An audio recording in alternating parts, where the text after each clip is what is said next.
Isang mapagpalang araw sa inyong lahat. Maraming salamat sa patuloy ninyong pagsubaybay at pagsuporta sa bawat kwentong ibinabahagi ko rito sa mga kwento ni Angelina. Ang inyong suporta at mga komento ay nagbibigay sa akin ng inspirasyon upang magpatuloy sa paglikha ng mga makabuluhang kwento. Sana ay patuloy ninyong samahan si Angelina sa bawat yugto ng kanyang mga kwento.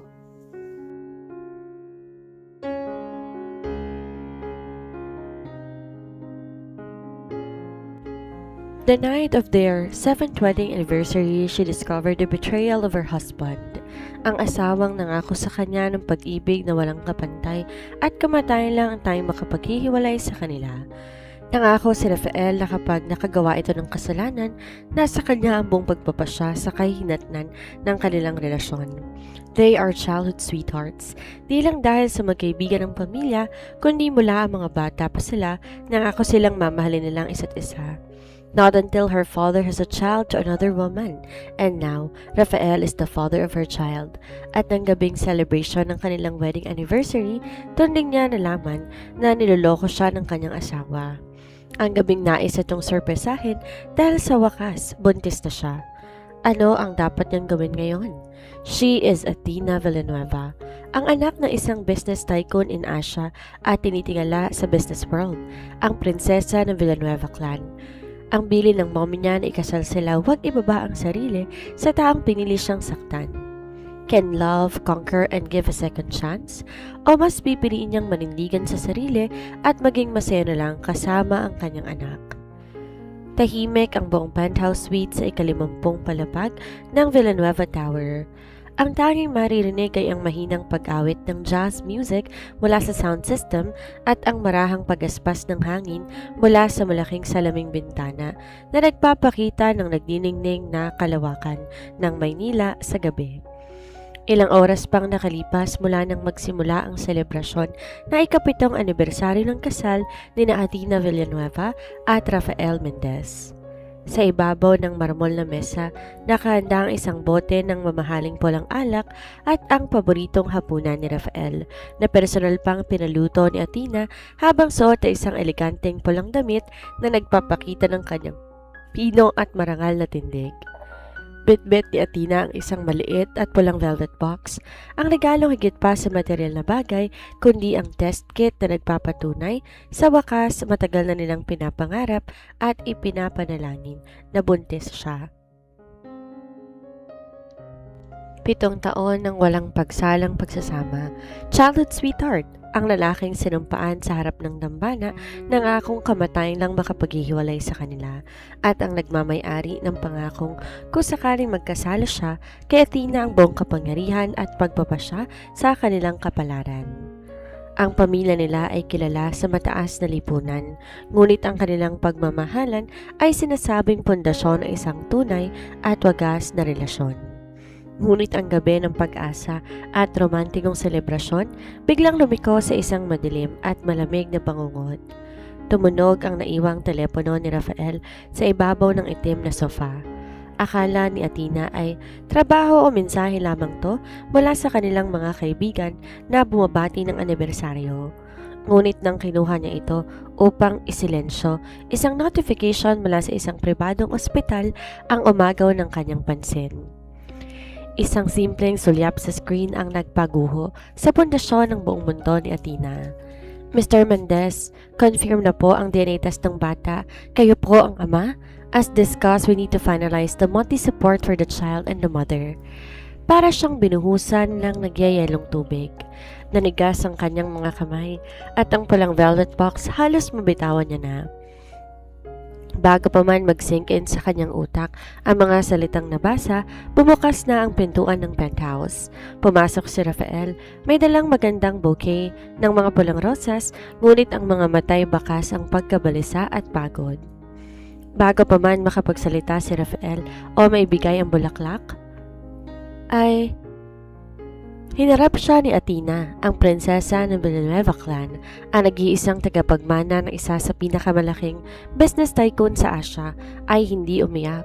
Sa halip, ang kanyang mga matay naging kasing tigas ng yelo habang nakatitig sa lalaking pinag-alayan niya ng 7 taon ng kanyang buhay. Sino siya, Rafael? Ang tanong ni Athena.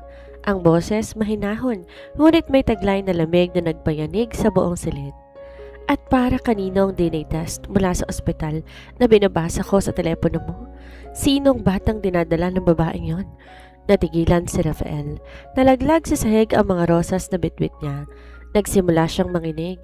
Nawala ang dating otoridad at tikas ng isang matagumpay na negosyante. At doon na lumabas ang katotohanan na tuluyang sumira sa huling hibla ng kanilang pagsasama. Ang anak ng babaeng naglawal ng sanggol ay bunga ng isang gabing aksidente lamang. At ang mas masakit pa, ang babaeng ay may kaugnayan sa madilim na nakaraan ng kanyang sariling pamilya. Hindi hinayaan ni Athena ang sarili na maging mahina sa harap ng lalaking walang awang tumapak sa kanyang dangal at sumira sa kanilang 7 taong kasunduan.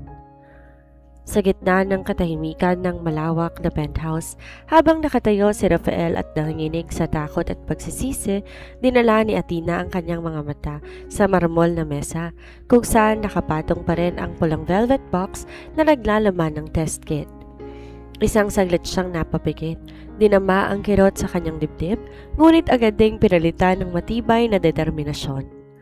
Naalala niya ang huling habilin ng kanyang yumaong ina nung gabing kinasal siya. Huwag na huwag mong ibababa ang iyong sarili, Athena, sa taong pinili kang saktan. Ikaw ay isang Villanueva. Ang korona mo hindi kailanman dapat yumuko sa isang huwad na hari. Dahan-dahan lumakad si Athena patungo kay Rafael. Ang bawat hakbang ng kanyang takong ay tila mga martilyo na tumugtog sa konsensya ng lalaki. Nang makatayo siya sa harap nito, hindi galit na sigaw ang pinakawalan niya, kundi isang malamig, matatag at mapagpasyang tinig na umalingaw sa buong silid. Sabi mo noon, Rafael, sa bawat pangako nating binitawan sa harap ng dambana at ng ating mga pamilya, kung sakaling magkasala ka at masirang ating tiwala, na sa akin ang buong kapangyarihan at pagpapasya sa kahihinatnan ng ating relasyon, ani Athena, habang unti-unting hinuhubad ang mamahaling diamanting singsing sa kanyang daliri, ang singsing ng kanilang pag-iibigan. Nilapag niya to ng marahan sa ibabaw ng kontrata ng kanyang kasal na nakalatag sa lamesa. Ito ang desisyon ko. Tapos na ang palabas na to. Tapos na tayo. Bago pa makapagsalita o makalahod si Rafael para humingi ng tawad, tinalikuran na siya ni Athena. Hindi niya binanggit ang tungkol sa kanyang pagbubuntis. Sa kanyang isipan kung ngayon pa lang na may ibang kinakasama at dinadalang anak si Rafael para sa iba ay nagawa na nitong magtaksil. Ang pag-alam nito ay magiging sandata lamang ng lalaki para magmalinis o humingi ng awa. Ang batang nasa kanyang sinapupunan ay para lamang sa kanya. Isang malinis na biyaya na hindi kailanman marurumihan ng kasinungalingan ng ama nito. Agad na lumabas si Athena ng penthouse, sumakay sa kanyang itim na kotse at nagtungo ng diretsyo sa punong tahanan ng Villanueva Holdings. Sa gabing yon namatay ang asawa ni Rafael Mendez, ngunit isinila ang isang reyna na hindi na kailanman magpapasupil sa sinuman. Sumunod na umaga, sinalubong ng isang mabigat na balita ang buong bansa. Hindi lang simpleng hiwalayan ang naganap sa pagitan ng dalawang kilalang pamilya sa alta sosyedad, kung hindi ang biglaang pagbabalik ni Athena Villanueva sa direktang pamamahala ng Villanueva Group bilang Executive Vice President. Ang mga empleyado at mga kasapi ng board nagulat sa kanyang maagang pagdating sa opisina. Suot ng isang itim na business suit na lalong nagpalitaw ng kanyang otoridad, bagaman ang kanyang matay bakas ang puyat at mabigat na damdamin. Sunod-sunod na dumating ang mga bulaklak, mamahaling regalo at mga apurahang mensahe mula kay Rafael. Lumuluhang nagmamakaawa ang lalaki sa mga tauhan sa front desk upang papasukin lamang siya at makausap si Athena.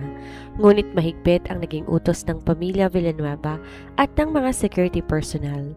Ang sino mang galing kay Rafael Mendez ay pinagbabawal na makalapit sa gusali at ang kanyang pangalan tuluyan ng binlock sa lahat ng komunikasyon ni Athena. Sa gitna ng serye ng mga mabibigat na pagpupulong para sa mga bagong proyekto ng kumpanya, naramdaman ni Athena ang biglang pag-ikot ng kanyang paningin. Agad siyang napahawak sa gilid ng salamin ng mesa at napapikit. Ang kanyang tiyan nakaramdam ng mahinang paggalaw. Isang paalala na sa kabila ng digmaang pinagdadaanan niya sa labas, may isang munting buhay sa loob niya umaasa sa kanyang lakas. Anak, huwag kang mag-alala. Bulong ni Athena sa sarili habang hinahaplos ang kanyang tiyan, umiinom ng tubig. Hindi kita pababayaan. Kakayanin natin to ng tayong dalawa lang. Sa sandaling yon, habang tinitingnan niya ang mga dokumento sa kanyang harapan, dumaan sa kanyang isip ang tanong na paulit-ulit sumasagi sa kanyang dibdib. Ang pag-ibig ba ay pwedeng magbigay ng pangalawang pagkakataon? O mas mabuti nang manindigan sa sarili at maging masaya na lamang kasamang anak? Ang sagot ay malinaw na nakaukit sa bawat hibla ng kanyang pagkatao. Ang pagpapatawad maaaring ibigay para sa sariling kapayapaan sa mga susunod na panahon, ngunit ang pagbabalik sa isang taong sumira sa iyong dangal ay isang sugat na kusang binabalik sa sarili mong katawan. Pinili niyang manindigan, hindi bilang isang ape, kundi bilang isang ina na handang sunugin ang buong mundo para sa proteksyon ng kanyang anak. Ibinuhos ni Athena ang kanyang buong atensyon sa pagpapatakbo ng mga negosyo ng pamilya at paghahanda sa pagdating ng kanyang anak. Upang maprotektahan ang kanyang kalusugan, maiwasan ang malisyosong intriga ng media, mahigpit niyang pinag-utos sa kanyang legal team na maghain ng gag order laban sa mga tabloid at pinapanatili niyang pribadong kanyang pagbubuntis mula sa mata ng publiko. Ang mga board meeting, pinangunahan niya ng may bakal na kamay, kung saan ang bawat desisyon ay mabilis, tumpak at walang espasyo para sa pagkakamali. Sa kabilang banda, si Rafael nasa bingit ng tuluyang pagkabaliw. Matapos siyang itaboy ng mga security personnel sa Villanueva Tower at i-block sa lahat ng social media at contact numbers, gumawa siya ng sarili niyang investigasyon. Nagtungo siya sa sariling pribadong klinika kung saan nagpatingin ang kanyang dating sekretarya at kung saan naiwan ang medical record ng gabing iyon. Ang gabing tinangka niyang sorpresahin ni Athena.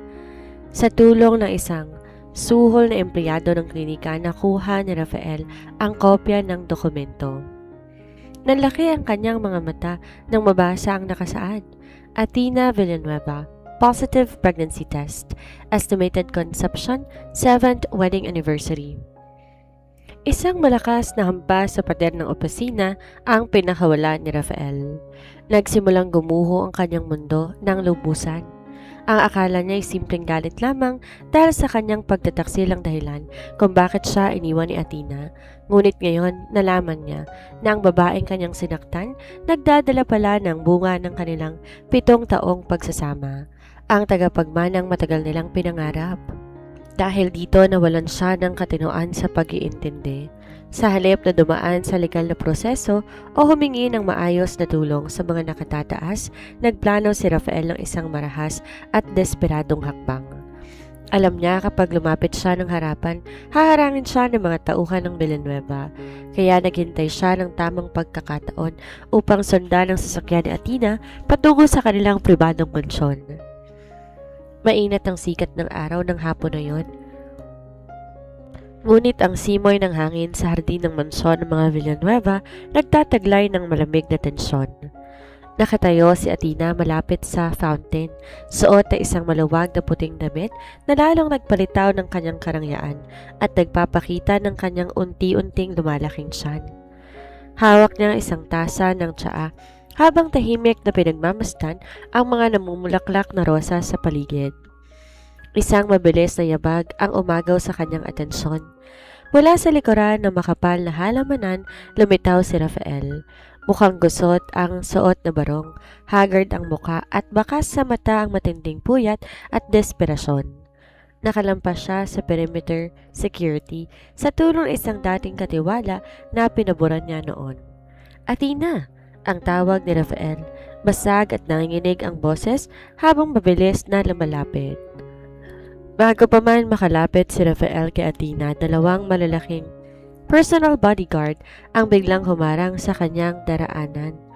Nakahanda ang mga kamay upang siya'y pigilan anumang oras. Huwag kayong lumapit. Tumigil ka dyan, Rafael. Mariing utos ng isa sa mga gwardya. Sandali, Pakiusap, Athena. Mag-usap tayo sandali. Pakiusap ni Rafael habang nakatingin ng diretsyo sa mga mata ng kanyang dating asawa. Tumigil si Athena sa kanyang paglalakad. Binaba ang hawak na tasa sa ibabaw ng marmol na mesita sa hardin. At dahan-dahang lumingon. Ang kanyang mukha kasing tigas ng bato. Walang bakas ng awa o pangamba.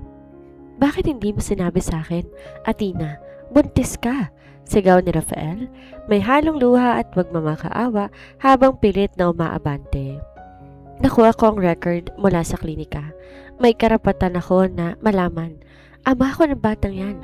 Bakit mo pinagkait sa akin ang karapatan kong maging ama? Isang malamig at mapait na ngiti ang sumilip sa labi ni Athena.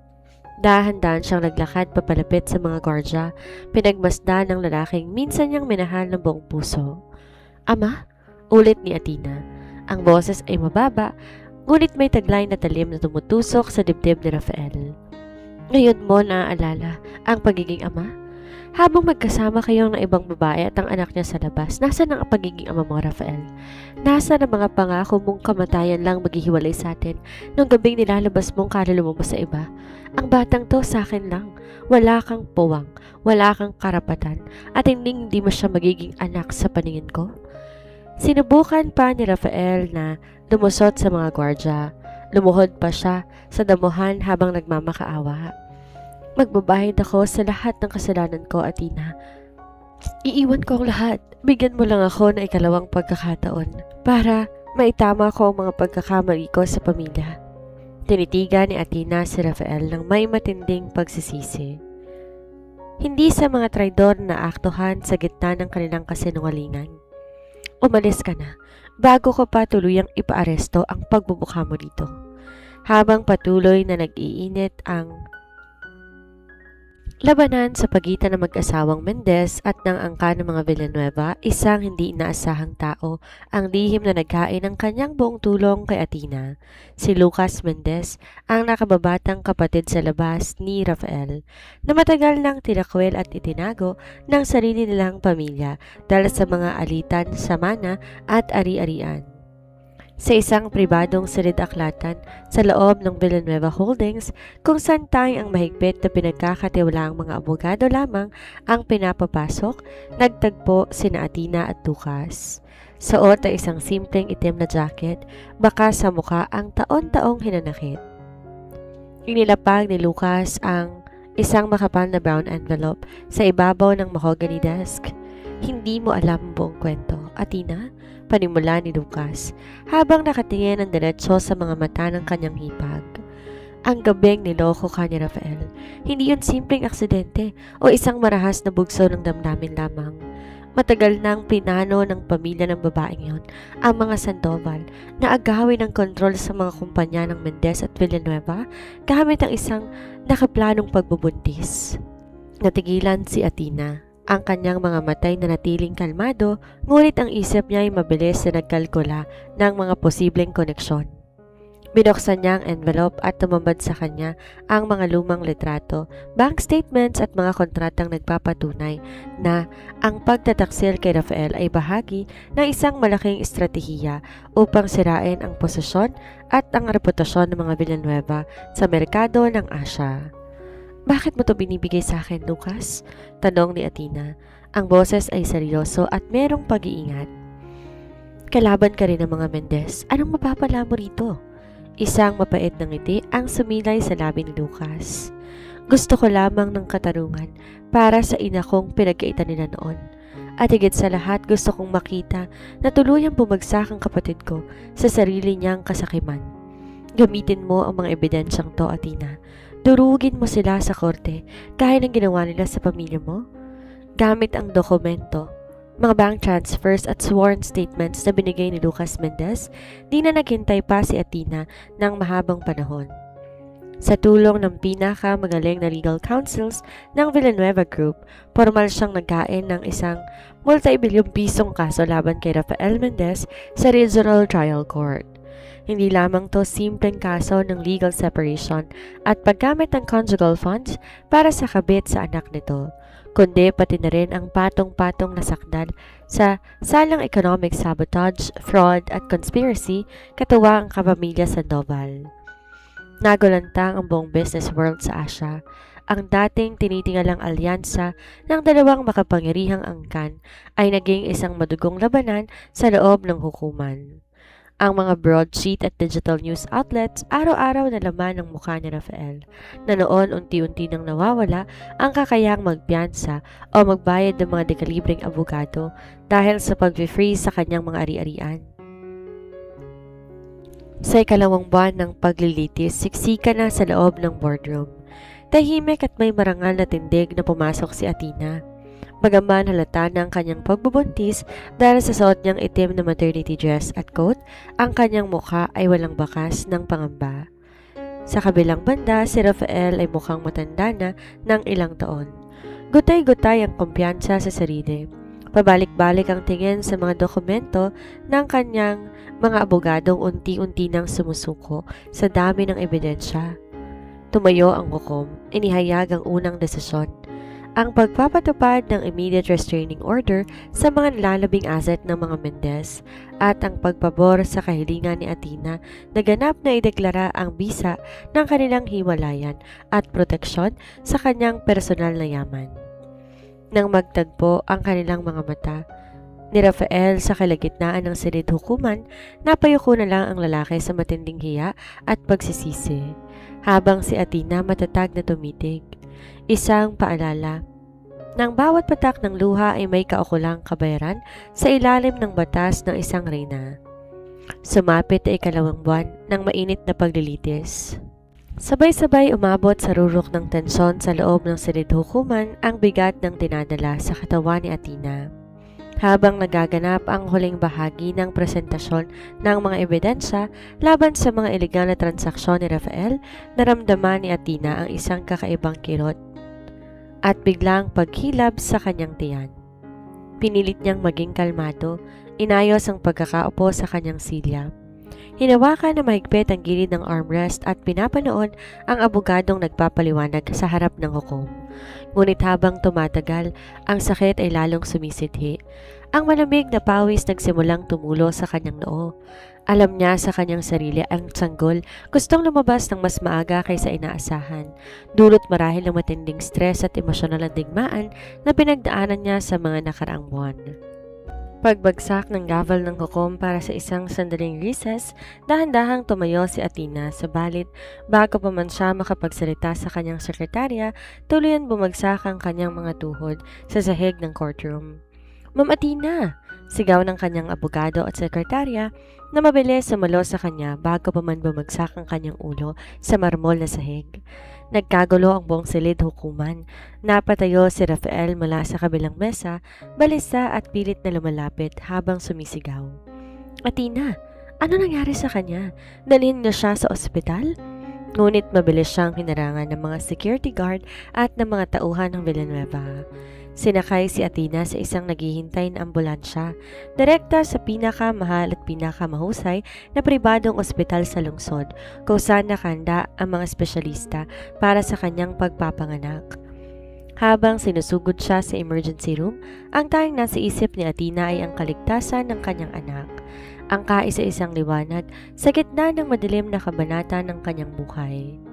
Sa loob ng malamig at puting-puting operating room ng espesyalistang ospital, ang tunog ng mga kagamitang medikal at ang mabibigat na paghinga ni Athena ang tanging maririnig. Sa kabila ng physical exhaustion at bigat ng mga pangyayari sa labas, pinairal ni Athena ang kanyang bakal na determinasyon. Ang bawat pagtulak at paghinga niya ay may kasamang panalangin na naway maging lintas sa munting anghel na kanyang iniluwal. Pagkatapos ng ilang oras na mahigpit na laban, narinig sa wakas ang pinakahintay na tunog. Ang malakas at malusog na iyak na isang sanggol, isang baby girl na may makinis na balat at buhok na maitim tulad ng sa kanya. Nilagay ito ng doktor sa kanyang dibdib at sa unang pagkakataon, sa loob ng maraming buwan, isang tunay at wagas na ngiti ang sumilip sa labi ni Athena habang umiiyak sa luwalhati. Sa labas ng delivery room, naghihintay ang mga abogado at ang pinagkakatiwalaang tauhan ng pamilya Villanueva. Dumating din si Rafael, tumakas sa mga bantay at nagmamadaling lumapit sa pintuan. Ngunit tinarang siya ng mga gwardya ng ospital. "Kailangan ko siyang makita. Anak ko ba yun? Asawa ko si Athena," sigaw ni Rafael habang pinipigilan siya ng mga tauhan. Sa mismong sandaling iyon, bumukas ang pintuan at lumabas ang abogado ni Athena. May iniabot tong isang simpleng puting papel kay Rafael bago niya tuluyang tinalikuran to. Nanginginig ang mga kamay ni Rafael nang buksan at basahin ang nakasulat sa loob. "Malusog ang anak natin, Rafael. Isang malusog na batang babae, ngunit hinding-hindi mo siya makikita at hinding-hindi mo kailanman magiging apelyido ang sa kanya. Ito na ang huling regalong matatanggap mo mula sa isang Athena Villanueva na minsan mong sinira at tinangkang yurakan. Tapos na tayo." Napaluhod si Rafael sa sahig ng ospital. Hawak ang papel na yon habang umiiyak ng walang humpay. Habang sa loob ng silid ay mahigpit na kayakap ni Athena ang kanyang anak, ang simula ng kanyang bagong kaharian. Habang payapang nagpapagaling si Athena at nag-aalaga sa kanyang bagong silang na sanggol sa loob ng isang pribadong recovery suite, sa kabilang panig lang lungsod tuluyan ng gumuho ang buong mundo ni Rafael Mendez. Ang desisyon ng korte ay lumalabas na pabor kay Athena sa lahat ng bilang ng kaso. Dahil sa mga ebidensyang sinumite ni Lucas Mendez at ng mga forensic accountants ng Villanueva Group, napatunayan na si Rafael at ang pamilya Sandoval ay nagpakana ng economic sabotage at illegal na paglilipat ng mga pondo mula sa kanilang mga pinagsanib na kumpanya patungo sa mga personal accounts ng kanyang mga kasabwat. Binaba ng hukom ang hatol.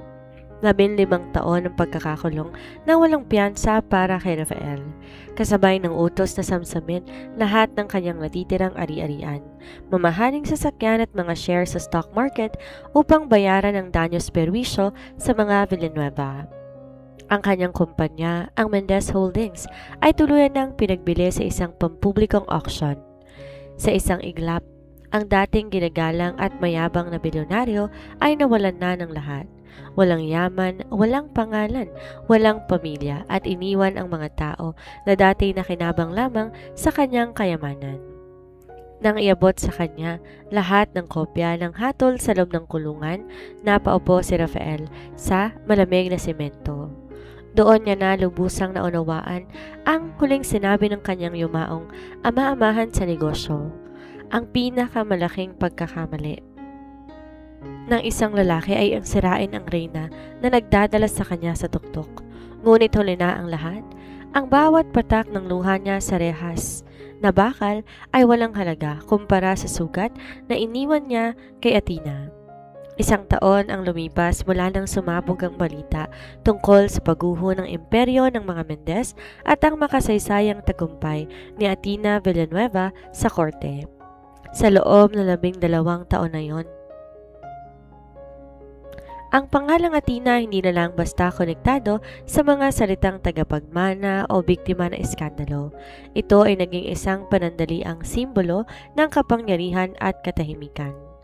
Mula sa malawak na salamin nitong bintana, kitang-kita ang nagkikislapang mga gusali ng distrito ng negosyo sa lungsod.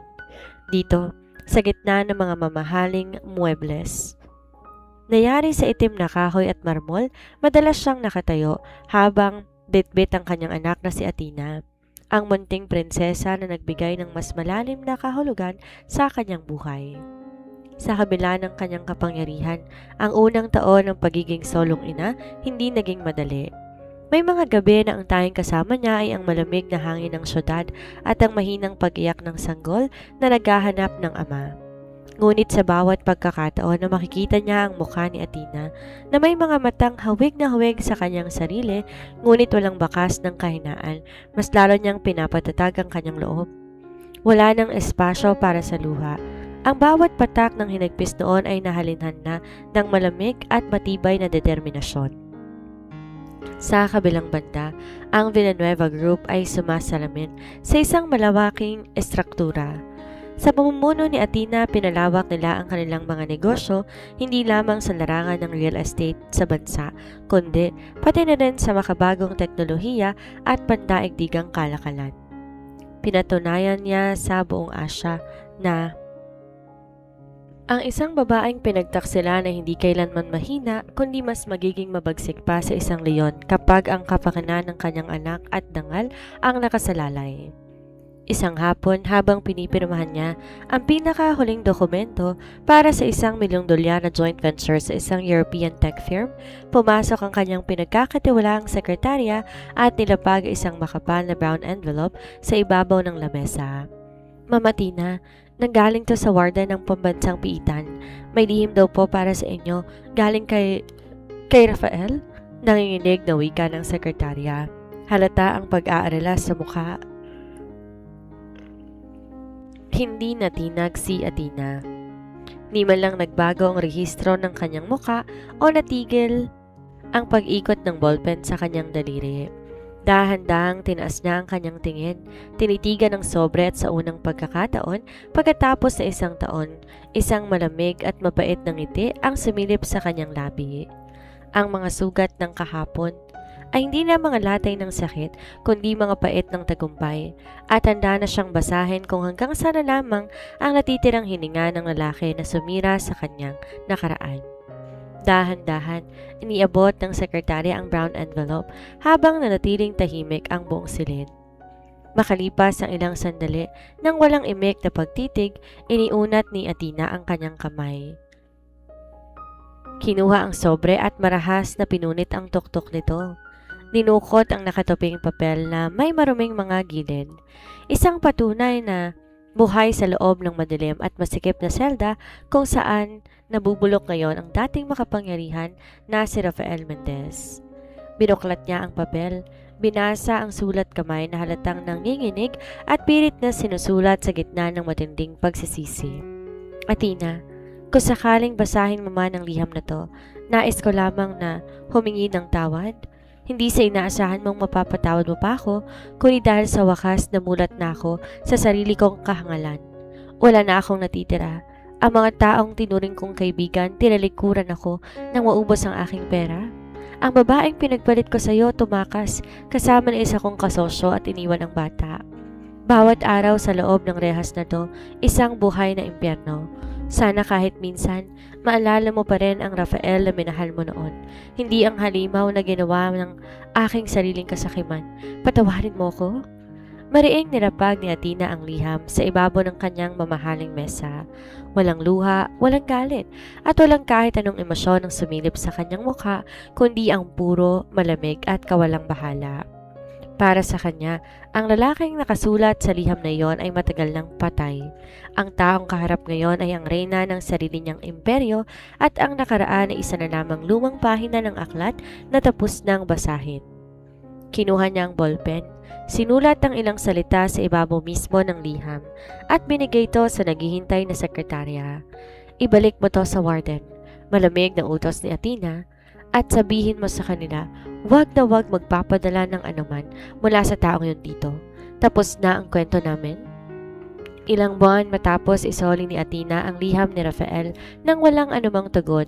Isang di naasahang balita ang nagpabago sa takbo ng mga pangyayari sa loob ng pambansang piitan. Si Rafael, ang dating mayabang at nag-uumapaw sa kayamanan, ay dinala sa ospital ng kulungan matapos atakihin sa puso, dulot ng matinding stress, malnutrisyon at kawalan ng pag-asa. Bago ang kanyang huling operasyon at sa gitna ng pagkaubos ng kanyang huling lakas, nagmakaawa siya sa warden na pakinggan ang kanyang huling kahilingan. Ang makita si Athena kahit sa huling pagkakataon lamang. Nang marinig ang balitang to mula sa kanyang abogado, dinala ni Athena ang kanyang itim na kotse patungo sa grim at mabigat na pasilidad ng piitan. Hindi siya pumunta doon upang magpakita ng awa o magbigay ng kapatawaran. Pumunta siya bitbit ang isang mabigat na layunin, ang tuluyang putulin ng anumang natitirang tanikala na nag-uugnay pa sa kanyang pangalan sa pagkatao ni Rafael. sa isang malamig at rehas na silid kung saan tanging ang kulay abo at puting ilaw ang nagbibigay liwanag, nakita ni Athena ang lalaking minsan niyang pinagkalooban ng buong pagmamahal. Si Rafael ay nakahiga sa isang matigas na higaan, maputla, payat at may mga aparatong nakakabit sa kanyang dibdib. Nang marinig niya ang tunog ng mga takong ng sapatos na papalapit, marahan niyang binukas ang kanyang mga mata. Nakita si Athena. Nakasuot na eleganteng pulang coat. May hawak na mamahaling leather bag at may tindig na isang reyna na ganap na nagmamay-ari ng kanyang kapalaran. Athena, boses kalapati. Nanginginig ang lumabas sa bibig ni Rafael. Pilit inaabot ang kanyang nanginginig na kamay sa ere. Akala ko hindi ka darating. Hindi lumapit si Athena. Nanatili siyang nakatayo sa labas ng rehas. Ang kanyang mga matay singnamig ng yelo habang nakatitig sa lalaking lumuhod sa kanyang harapan noon. Wala akong balak pumunta para sa iyo, Rafael. Mahinahon, ngunit may otoridad na wika ni Athena. Nandito ako para tiyakin na sa sandaling tuluyan ng tumigil ang paghinga mo, walang matitirang kahit anong bahagi ng pangalan mo ang maikakabit pa sa akin o sa anak ko. Tapos na ang obligasyon ko sa nakaraan. Tumulo ang mga huling luha sa mata ni Rafael habang unti-unti lumulubog sa kanyang kamalayan ang lalim ng kanyang pagkatalo. Wala na siyang depensa, wala nang yaman at higit sa lahat wala nang pag-asa. Ilang linggo matapos ang malamig na pagtutuos sa pagitan ni Athena at Rafael sa loob ng piitan, tuluyan ng sinara ng tadhana ang pahina ng isang madilim na kabanata. Natanggap ni Athena ang opisyal na sertipiko sa pagkamatay mula sa ospital ng piitan. Si Rafael pumanaw sa gitna ng katahimikan ng gabi. Walang katabi kundi ang mga malamig na pader ng kulungan, malayo sa karangyaan at kapangyarihan na ipinagmamalaki niya noon. Walang lumabas na luha sa mga mata ni Athena nang marinig ang balita. Sa halip, naramdaman niya isang malalim at nakagiginhawang pagkawala ng bigat sa kanyang dibdib. Ang mga anino ng nakaraan na minsay nagbanta, nagigibain sa kanyang pagkatao ay tuluyang natunaw na parang usok sa hangin. Kinabukasan habang sumisikat ang araw sa kalangitan ng syudad, tumayo si Athena sa harap ng malaking salamin ng kanyang opisina sa Villanueva Tower. Suot ang isang makintab at puting blazer na sumisimbolo sa kanyang kadalisayan at tagumpay, pinagmasdan niya ang kanyang sarili. Sa kanyang tabi, ang kanyang ngayon lumalaking anak na si Athena masayang naglalaro. Ang mga halakak pumupuno sa buong silid, isang patunay na ang buhay ay nagpapatuloy, mas maliwanag at mas makapangyarihan kaysa noon. Akin ang nakaraan, Athena, bulong ni Athena sa sarili habang hinahaplos ang buhok ng kanyang anak. At sa atin ang bukas. Sa ibabaw ng kanyang mesa, sa mga lumang kasulatan ng kasal at mga litrato noon, sabay-sabay niyang nilagay sa isang shredder, isang pinalatuling tanda na wala nang puwang kahinaan sa kanyang kaharian. Mula sa araw na yon, ang pangalang Athena Villanueva hindi na lamang kilala bilang tagapagmana, kundi bilang isang ganap na reyna na walang sino mang makakapagpabagsak muli. 5 taon ang lumipas. Ang pangalang Athena Villanueva ay naging sinonimo ng tagumpay, integridad at walang kapantay na pamumuno sa buong Asya. Ang Villanueva Group lumawak at naging isang pandaigdigang higante sa larangan ng teknolohiya, real estate at makabagong industriya. Ngunit sa kabila ng rurok ng kanyang kapangyarihan at yaman, ang pinakamahalagang kayamanan na pinangalagaan ni Athena ay ang kanyang pribadong buhay at ang kanyang nag-iisang prinsesa. Isang maaraw na hapon sa kanilang mansyon, tanaw ang buong kalangitan ng lungsod, naglalakad sa hardin si Athena habang hawak kamay ang kanyang 5 taong gulang anak na si Althea. Si Althea lumaking matalino, masayahin at may mga matang nagtataglay ng parehong alab at tapang na meron ng kanyang ina. Wala nang bakas ng takot o anino ng nakaraan sa kanilang tahanan. Tanging init ng araw at ang malayang halakak na isang bata na di kailanman nakaranas ng pag-iwan o pagtataksil. Habang nakaupo sila sa isang marmol na silya, umiinom ng tsaa, kinuha ni Althea ang isang maliit na kwaderno at masayang pinakita kay Athena. "Mommy, Tingnan mo ang ginawa kong drawing. Isang reyna at ang kanyang maliit na prinsesa na walang kailangang hari para maging masaya. Masayang wika ni Althea habang nakangiti ng abot tenga. Natigilan si Athena sa sinabi ng bata bago dahan-dahang napangiti nang may malalim na luwalhati sa kanyang mga mata. Yumuko siya upang yakapin ng mahigpit ang kanyang anak. Naisip niya ang kanyang sarili ilang taon nang nakakaraan. Isang babaeng lumuluhod sa sakit at pagtataksil. Nag-iisang nagdurusa sa dilim, ngunit ngayon napatunayan niya na ang pinakamagandang tagumpay laban sa isang tao na sumira sa iyo, hindi ang paghihiganti, kundi ang pagtatayo ng isang kaharian kung saan ikaw mismo ang reyna. Tama ka, anak ko, bulong ni Athena habang nakatitig sa kawalang hanggan kung saan sumisikat ang maliwanag na araw. Ang isang tunay na reyna, hindi kailanman nangangailangan ng hari para pamunuan ang kanyang mundo. At sa mga panahong yon, habang umiiyak ang hangin ng nakaraan at nagdiriwang ang bukas, tuluyan ng sinara ni Athena ang aklat ng kanyang kahapon. Handa nang buksan ang pinakamagandang yugto ng kanyang buhay kasama nag-iisang prinsesa ng kanyang tunay at malayang kaharian. Ilang taon man ang lumipas mula nang pumanaw si Rafael at tuluyang tumahimik ang mga iskandalo, ang mundo ng mataas na lipunan ay nananatiling isang mapanganib na karagatan ng mga lihim at inggit.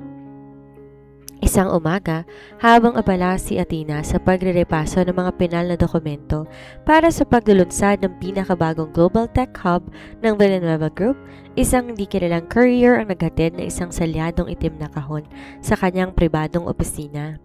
Walang pangalan ang nagpadala, tanging mga letrang AV ang nakaukit sa ibabaw ng itim na kahon gamit ang gintong tinta. Sa simula, binaliwala to ng kanyang security team at minungkahing sirain na lamang ng di binubuksan. Ngunit si Athena na may matalas na pakiramdam at sanay ng lumaban sa mga patibong ng lumang lipunan, nagpa siyang buksan to ng sarilinan. Sa loob ng kahon, walang bomba o banta ng karahasan. Isang lubang diary ang tumambad sa kanya. Nang buksan niya ang unang pahina, agad kumunot ang kanyang noo. Sulat kamay to ng yumaon niyang ama. Ngunit may mga pahinang may tatak na mga Sandoval at mga dokumentong nagpapatunay na ang pagbagsak ng mga Mendez noon ay di lang simpleng bunga ng kasakiman ni Rafael, kundi bahagi ng isang mas malaking sabuatan na nagmula pa bagong kanilang kasal. May isa pang taong nagmamaniobra sa likod ng mga eksena. Isang taong nagtago sa anino habang pinapanood silang dalawa ni Rafael na magwasak ng kanilang sarili. Isang malamig na ngiti ang sumilip sa labi ni Athena. Akala niya tapos na ang laro at naisara niya na ang aklat ng nakaraan. Ngunit sa sandaling yon naintindihan niya na ang tunay niyang kapangyarihan ay hindi lamang nasusukat sa pagtataguyod ng kinabukasan, kung hindi pati na rin sa paghukay sa mga lihim na pilit binabaon ng mga taong nag-aakala na nakatakas na sila sa hustisya. Sinara niya ang diary, kinuha ang kanyang telepono at tinawagan ng kanyang pinagkakatiwalaang pinuno ng legal team. Ihanda ang mga pribadong investigador, malamig na utos niya. May mga multo pa tayong kailangan hukayin at pabalikin sa liwanag. 3 linggo matapos matagpuan ang itim na kahon at ang lumang diary ng kanyang ama, sinagawa ni Athena ang huling hakbang upang tuluyang linisin ang anino ng nakaraan. Sa tulong ng kanyang mga pribadong investigador at legal team, nabunyag ang buong katotohanan. Ang pamilya Sandoval, katuwang ang ilang tiwaling opisyal noon, ang pasimuno sa maruming sabuatan na nagtulak kay Rafael na maging sunod-sunuran sa kanilang mga interes. Isang estratehiya upang unti-unting makuha ang mga ari-arian ng mga Villanueva. Sa halip na dumaan sa magulo at maingay na mga pahayagan, tahimik ngunit mabilis na kumilos si Athena. Isang umaga, sabay-sabay nakatanggap ang mga natitirang pinuno ng angka ng Sandoval na mga formal na demanda para sa conspiracy, corporate espionage at malicious prosecution. Kalakip ng mga ebidensyang walang puwang para sa piyansa o paglusot. Sa loob lang ng 5 araw, ang natitirang impluwensya ng kanilang angkan tuluyang gumuho at sila mismong lumuhod sa labas ng Villanueva Tower upang humingi ng patawad. Isang eksenang kailanman ni nila inakalang mangyayari. Walang binigay na awa o personal na pakikipag-usap si Athena. Pinanood niya sila mula sa kanyang mataas na opisina. Hindi sa galit o paghihigante, kundi sa purong katahimikan ng isang nanalong reyna. Nang sumapit ang hapon, nagtungo si Athena sa pribadong hardin ng kanilang mansyon kung saan naghihintay si Althea. Bitbit ng batang parehong kwaderno kung saan ginuhit nito ang reyna at ang prinsesa. Pagkakita kay Athena, masayang tumakbo ang bata, niyakap ang kanyang binti. "Mommy, tapos na ba ang mga laro sa opisina?" Tanong ni Althea habang nakangiti ng may maliwanag na mata. Yumuko si Athena, hinaplos ang mukha ng kanyang anak at hinalikan to sa noo. Isang tunay, malaya at walang bahid ng takot ng ngiti ang sumilip sa kanyang mga labi. Ang unang ngiti na walang halong anino ng kahapon. "Oo, anak ko," bulong ni Athena habang inihahantong ang tingin sa dulo ng hardin kung saan unti-unting lumulubog ang araw. Nag-iwan ng gininto ang liwanag sa buong paligid. Tapos na ang laro at mula ngayon, tanging liwanag na lamang at kapayapaan ang naghihintay sa ating kaharian. Hinawakan nila ang kamay ng isa't isa, naglakad patungo sa loob ng tahanan. Isang patunay ng isang babaeng pinagtaksilan at sinubukan gibain ng tadhana ay hindi lamang bumangon kundi nag-iwan ng isang alamat na walang kamatayan.